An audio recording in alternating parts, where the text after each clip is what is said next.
Manaona, bienvenue sur terre de mes ancêtres. Arungana madagascariensis est un arbre fruitier originaire de Mada, très répandu en Afrique tropicale. Il aurait été introduit en Afrique pour ses propriétés médicinales par les Arabes, qui, depuis leur découverte de Mada, venaient s'y approvisionner. Il pousse sur les zones forestières défrichées qu'il recolonise rapidement, ce qui en fait une des rares espèces qui n'est pas menacée. Chez nous, on l'appelle Ditin Karungan ou Arungan, et traditionnellement son latex rouge est employé en mélange avec de la graisse contre les affections cutanées, gale, mycose, irritation. Dans la région nord, on utilise l'écorce et les feuilles en décoction interne contre la jaunisse et l'ictère biliaire. Son fruit comestible est riche en vitamine C. On le consomme cru ou fermenté sous forme de cidre local. Au Togo, en pays Ewe, on utilise ses graines et son écorce comme teinture naturelle. Les Européens, plus particulièrement les Européennes, peuvent aussi profiter des bienfaits d'Arungan, puisque selon le site InfoGM, Clarins aurait déposé en 2016 un brevet sur l'utilisation de tout extrait de l'arbre pour traiter une grande variété d'affections de la peau.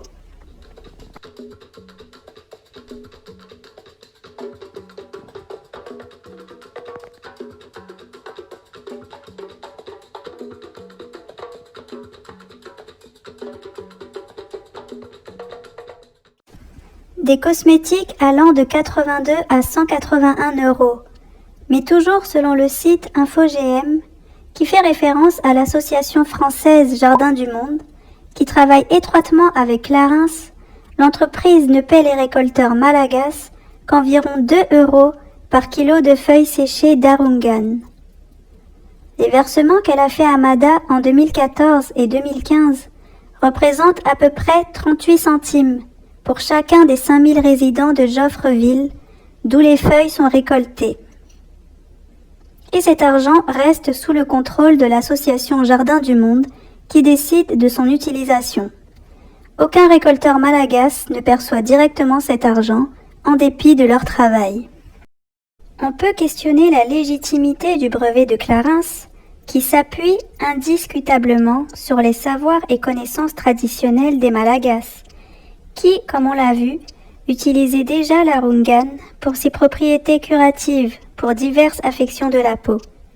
Il ne s'agit donc nullement d'une invention dont peut se targuer l'entreprise, mais d'une appropriation. Le mastodonte de l'industrie cosmétique, Chanel, a lui aussi effectué des tests afin d'inclure Arungan madagascariensis dans ses formulations. Voici ce que son chimiste a déclaré. Mon rôle, c'est de chercher ce qu'on appelle les trésors cachés de la nature, d'aller puiser dans cet immense magasin. On appelle ça magasin du bon Dieu, d'aller chercher tout un tas de plantes, de molécules, et d'aller puiser dans cette immense ressource végétale naturelle, et d'y trouver des molécules actives. Nous ne sommes pas les jardins ouverts, dans lesquels le Nord impérial doit venir s'approvisionner à sa guise pour s'enrichir. La luxuriance de nos faunes et flores n'existe pas dans l'unique but d'attendre d'être étudiées, validées ou valorisées par leurs chercheurs. Nos terres nous appartiennent et ont été façonnées de génération en génération par nos ancêtres, qui sont l'héritage qu'ils nous ont légué. Emparons-nous de ces sujets et investiguons, bien que nous ne soyons pas scientifiques, biologiques, chercheurs ou ingénieurs.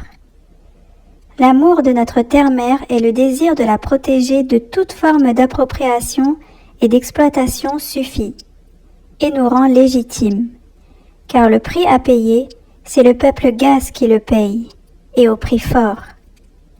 Réécrivons notre histoire, réhabilitons l'héritage légué par nos ancêtres. Velum.